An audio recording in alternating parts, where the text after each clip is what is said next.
குருட்சேத்திர போரில் துரோணர் இறந்த செய்தி கேட்டு அஸ்வத்தாமன் கோபப்பட்டான். தன்னிடம் இருக்கும் நாராயணி அஸ்திரத்தை பாண்டவர்கள் சேனை மீது ஏவினான். பாண்டவர்கள் அதை எப்படி தடுப்பது என்று தெரியாமல் நின்று கொண்டிருந்தனர். உடனே கிருஷ்ணர் அனைவரும் மண்டியிடுங்கள் என்று கூறினார். கிருஷ்ணரின் இந்த வார்த்தைகளை கேட்டு மொத்த பாண்டவ சேனையும் மண்டியிட்டது.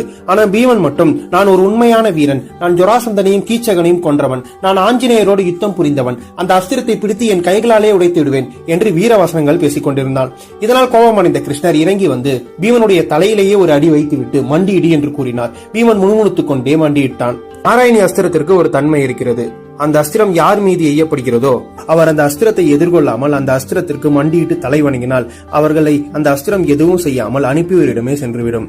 பாண்டவ சேனை முழுவதும் மண்டியிட்டு தலை வணங்கி இருந்ததால் அந்த அஸ்திரம் அவர்களை எதுவும் செய்யாமல் அஸ்வத்தாமனிடம் சென்றது. இந்த கதை மூலமா நாம தெரிஞ்சுக்க போற விஷயம், பணிய வேண்டிய இடத்துல பணிஞ்சுதான் இருக்கணும். அதை விட்டுட்டு எல்லா இடத்துலயும் நெஞ்ச நிமித்திட்டு நின்னோம்னா அடி வாங்கிட்டு தான் வருவோம். வீடியோ பிடிச்சிருந்தா லைக் பண்ணுங்க. நம்ம